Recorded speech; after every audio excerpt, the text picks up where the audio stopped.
সব বেঈমান খাইতেছে কিনা দুনিয়া।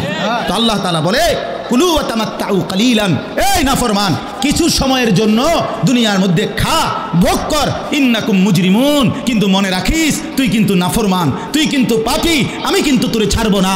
কবরের প্রথম রাত থেকে হাসরের ময়দানে আমি দেখবি তুই বান্দা আমি কত কঠিন কত কঠোর, তোরে আমি দেখাবো। ভাত খাইতে লইছে খাও, ভাত খাইতে লইছো খাও বান্দা, এখানে আটকামু না, এখানে আমি জানোয়াররাও আটকাই না, আমি জন্তু জানোয়াররাও খাইতে দেই, তোরে দিতাম না কেন বেটা, খা বেটা। কিন্তু ইন্নাকুম মুজরিমুন, মনে রাখো 7টা বাজে নাস্তা করতে বসছো, আল্লাহ যেন ডাক দিয়ে বলে বেঈমান খা, ঠিক আছে নাস্তা, কিন্তু মনে রাখিস ফজরের নামাজ পড়স নাই, আমি হিসাব রাখছি। রাত 10টা বাজে খাইতে বসছো বেঈমান, ঠিক আছে খা, কিন্তু মনে রাখিস এশার নামাজ পড়ো নাই।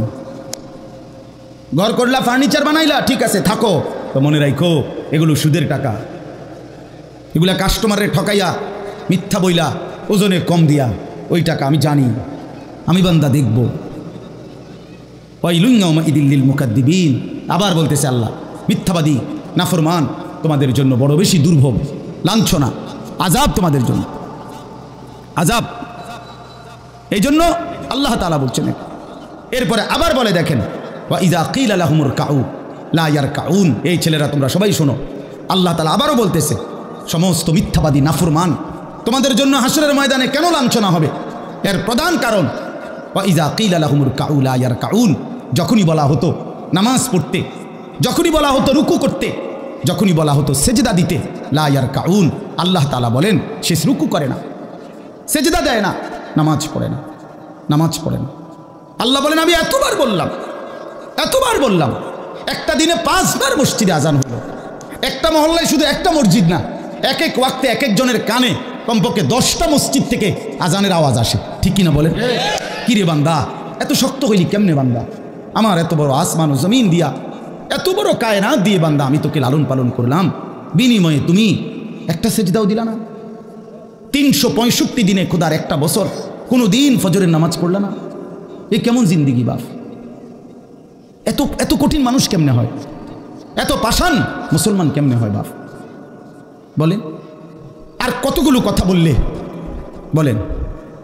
এই জন্য নওজোয়ান, আমার অনুরোধ রইল নওজোয়ান, নিজেরে বরবাদ করে দিও না বাপ, নিজেরে শেষ করে দিও না, নষ্ট করে দিও না, কষ্ট পাইবা বাপ। একদিন কবরে তোমার 14 গোষ্ঠীর কেউ থাকবে না, একদিন হাসরের ময়দানে তোমার পাশে কেউ থাকবে না, তুমি শুধুই একা।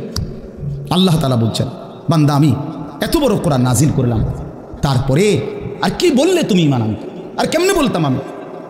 নবীজি জিজ্ঞেস করবে, খোদার কসম নবী জিজ্ঞেস করবে, উম্মত 23টা বছর আমি দিন রাত কাঁদছি রে উম্মত, তুই জানোস না উম্মত আমি তোর জন্য কি পরিমাণ কাঁদছিলাম, সারাটা রাত আমি কেঁদেছি, তায়েফের পাথরের আঘাতে আমার পিঠ ছিদ্র ছিদ্র করে ফেলছে, আমি ক্ষুধার কষ্টে পেটে পাথর ভাঙছি, আমার ঘরের চুলায় আগুন জ্বলে নাই,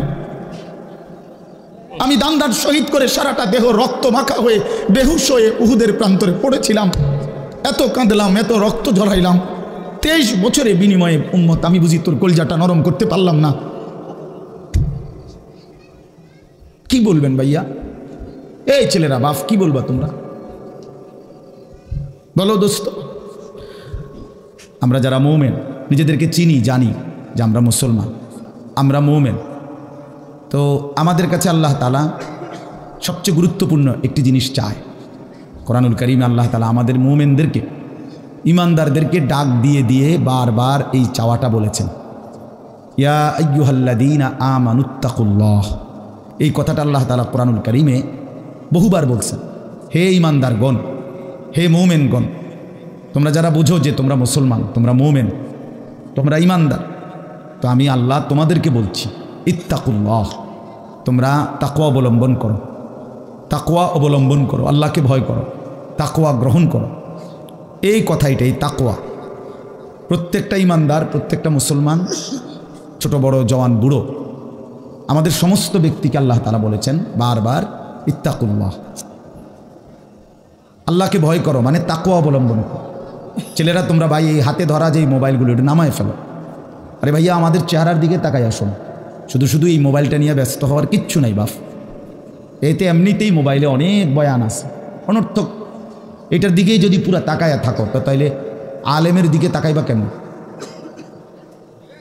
এই জন্য দোস্ত এটা জরুরি বিষয়, এটা এতটুকু বোঝা উচিত, সবসময় মনে রাখা দরকার। সারাক্ষণ মোবাইল এটা নিয়ে ব্যস্ত থাকা, এটা আসলে একটা অসভ্যতা ছাড়া আর কিচ্ছু। এটা এত পাগল মানুষ হয় না আসলে। সামান্যতম বিবেক কাজ করা উচিত, বুদ্ধি বিবেচনা, নিজের আকল দেমাগ কাজ করা উচিত যে ভাই আমি কতক্ষণ। এক মানুষ বুঝি সারাদিন এটা নিয়ে থাকে, তাহলে আমাদেরকে আল্লাহ তাআলা কেন বানাইলেন? এই পৃথিবীতে আমরা আসলাম কেন? আমার জীবনের উদ্দেশ্যটা কি? ন্যূনতম আকল তো থাকা উচিত যে আমি আসলাম কেন, কে পাঠাইলেন আমারে, কেন পাঠাইলেন, কার কাছ থেকে আমি আসলাম, আমি যাব কোথায়। প্রতিনিয়ত মানুষগুলো যে মারা যায়, ওরা যাচ্ছে কোথায়, কি হবে তাদের? এই সামান্যতম বুদ্ধি দেমাগ একটা প্রাপ্তবয়স্ক ছেলে, তোমরা কারো বয়স 14 বছর, কারো 16 বছর, কারো 18 বছর, এ তো পরিণত বয়স, মানে পরিপক্ক বয়স। ওয়ালাম্মা বালাগা আশুদ্দা, একেবারে পূর্ণ শক্তির টাইম। কোরআন শরীফে আল্লাহ তাআলা মানুষের হায়াতকে 3টা ভাগে ভাগ করছে। একটা হলো জন্মের পরবর্তী শিশুকাল, আরেকটা হলো যৌবনকাল, আরেকটা হলো বৃদ্ধকাল। এই 3টার মধ্যে আল্লাহ তাআলা নিজেই বলছেন শিশুকাল এবং বৃদ্ধকাল দুইটাই দুর্বল, দফ, এই শব্দের অর্থ দুর্বলতার সময়। আর শুধু কেবল আল্লাহ তাআলা যৌবনকালকেই বলছেন কুওয়াতান, শক্তির সময়। শক্তি, সামর্থ্য, শৌর্য, বীর্য, এই সবটাই যৌবনকাল। এই জন্য শক্তির সময়, সামর্থ্যের সময় মেহনত করতে হয়। যৌবনকালটাই জিন্দগির প্রধানতম সময়। ভালো কিছু করলেও এই টাইমে, নিজেরে নষ্ট করে দিলেও এই টাইম, গড়লেও এই হায়াত, এটাই সুযোগ, বরবাদ করে দিলেও এটা সুযোগ। বুড়া মানুষ, বয়স্ক লোক ইচ্ছা করলেও অনেক নেক কাজ করতে পারে না, ইচ্ছা করলেও অনেক গুনার কাজও করতে পারে। বয়স হয়ে গেছে 60 বছর, 70 বছর, এখন চাইলেই সারা রাত তাহাজ্জুদ পড়তে পারবে না, চাইলেই সারা রাত নাচের আড্ডায়ও থাকতে পারবে না, শরীরে কুলাবে না, ইচ্ছা থাকলেও পারবে না। ইচ্ছা করলেই আল্লাহর জন্য জান কোরবানি করে দ্বীনের জন্য কঠিন মেহনত মুজাহাদা করতে পারবে না, এটা স্বাভাবিক। আমি, আমার মনে আছে একটা সময় 2.5 ঘন্টা 3 ঘন্টাও পায়ে হাইটা কোথাও মাহফিলে গেছে, এখন আর এটা সহ্য হয় না। তাইলে হায়াতের একটা অংশ আছে মানুষের। এই জন্য প্রিয় ভাই, সবাইকে বললাম, তুমি যদি কমপক্ষে নিজের হায়াতের কদর না করো, নিজেকেও যদি কমপক্ষে না বুঝলা, তো কী বুঝলা জীবন? এই সমাজ, এই দেশ, এই জাতি, নিজের এলাকা, পাড়া, মহল্লা, কারো কোনো উপকার করলা না, কমপক্ষে নিজের উপকার তো করো।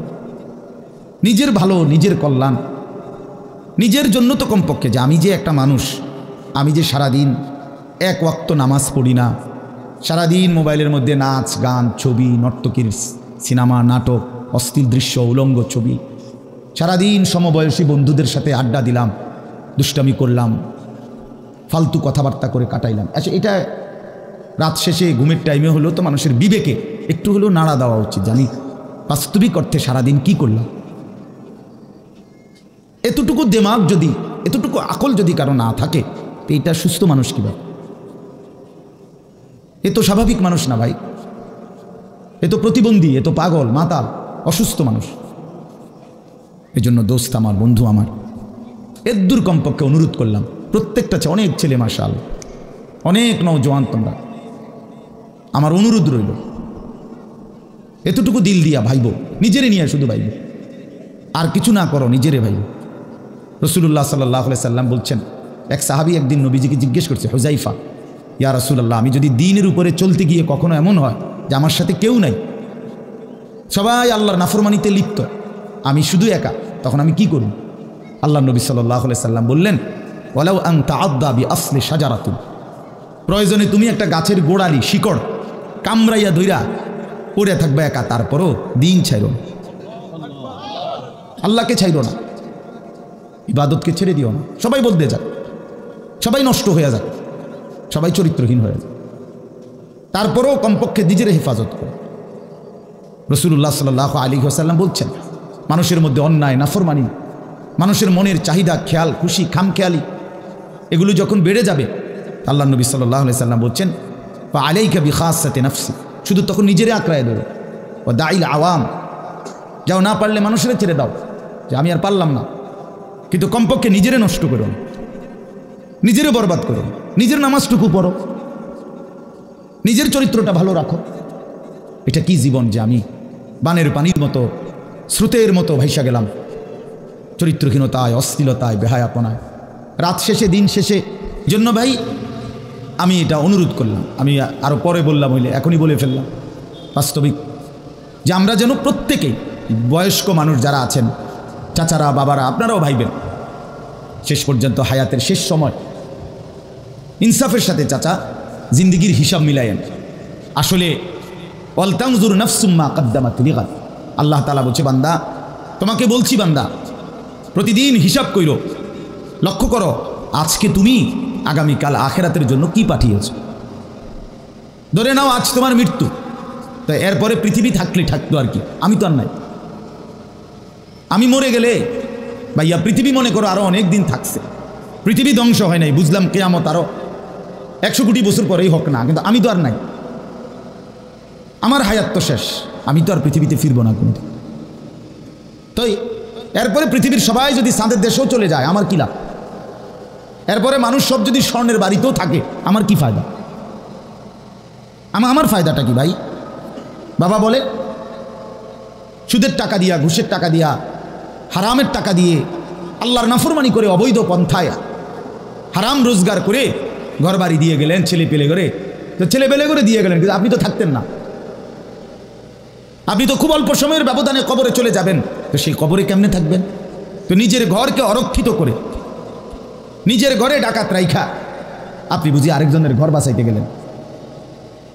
আপনার ঘরের আগুন লাগছে, আপনি বুঝি আপনার ঘর নিভাবেন না। এই বোকামি আমাদের বয়স্ক লোকরা করেন। শেষ বয়সে হারাম টাকা, সুদের টাকা দিয়া, অবৈধ টাকা দিয়া, কিস্তিতে টাকা দিয়া ঘর করে দিছে, জমি কিনে দিছে, বাজারে ভিট লইয়া দিছে, দোকান নিয়ে দিছে, বিদেশ পাঠাইয়া দিছে, বাপ হিসাবে 12 লাখ টাকা সুদে নিছে, কিস্তিতে নিছে। হায় মুসলমান, কি করলেন? ওই বিদেশ যাইতে যাইতে যদি আপনি মরে যান, এরপরে এই টাকা, এই হারামের টাকা দিয়ে আপনার কবর কি হবে? তো নিজের ঘর, নিজের কবর বরবাদ করে দিলেন কেন চাচা? এই জন্য দয়া করে বয়স্ক চাচা আপনাদেরকেও বলি, নিজের উপরে রহম করেন। 60 বছর বয়স, এখনো বিড়ি সিগারেট খান, তো ছাড়বেন কোন দিন? 60 বছর বয়স, এখনো চা দোকানে বসে বসে রঙিন টেলিভিশনে নাচ গান দেখেন, তো ছেড়ে দিবেন কোন দিন চাচা? হ্যাঁ, আপনি মরবেন কোন দিন? কবরে যাবেন কোন দিন? এখনো সময় হয় নাই, আখিরাতের কথা মনে পড়বার টাইম আজও হয় নাই। 60 বছরও কবরের কথা মনে পড়লো না। আহা, কি পাষাণ মানুষ! মুসলমান এত শক্ত হয় কেমনে? ইমানদার এত কঠিন হয় কেমনে ভাইয়া? এই জন্য দয়া করে আল্লাহ তাআলা আমাদের কাছে চায়, বান্দা তোমাদের ইমান, তোমরা মোমেন, তোমরা আমার ইমানদার বান্দা। এই জন্য আমি তোমাদেরকে বলছি ইত্তাকুল্লাহ, ইত্তাকুল্লাহ, ইত্তাকুল্লাহ, ইত্তাকুল্লাহ। তোমাদেরকে বলছি, আপন মনে করে বলছি, তোমাদের ইমান আমি নিলাম, তোমাদের মুসলমানের পরিচয়টা আমার দেওয়া। আমি যদি মুসলমান মায়ের ঘরে জন্ম না দিতাম, তো পৃথিবীর কোনো শক্তি তোমারে ইমানদারের ঘরে জন্ম দিতে পারতো না। আমি বানাইছি বান্দা, ইন্না খালাকনাল ইনসান, মানুষকে তো আমি সৃষ্টি করেছি মিন নুতফাতিন আমশাজ, স্বামী স্ত্রীর মিশ্র বীর্যের ফোঁটা থেকে আমি বানিয়েছি। তাহলে কোন ঘরে কাকে দেব, কোন দিনের মিলনে কাকে দেব, এ তো আমার ফয়সালা, আল্লাহ তাআলার ফয়সালা। এই জন্য বাপ আমার, আল্লাহ তাআলা আমাদেরকে ঈমান দিয়েছেন, আমাদের মুসলমানের পরিচয় দিয়েছেন। আমি 72 বছর বয়স, এমন বয়স্ক লোক, উনি হিন্দু, ওনারে আমি কালেমার দাওয়াত দিছিলাম 2.5 ঘন্টা, 3 জন আলেম নিয়া 2.5 ঘন্টা আমি ওনারে বুঝাইছি। ওনার 2 ছেলে মুসলমান হয়ে গেছে, মুসলমান বড় হয়ে গেছে, ওরা বাচ্চা কাচ্চা নিয়ে সংসার। কিন্তু ওই চাচা 72 বছর বয়স, আমি নিজে অজরে কাঁদছি বেচারার সামনে, ওই চাচার সামনে চোখের পানি ফেলে কাঁদছি।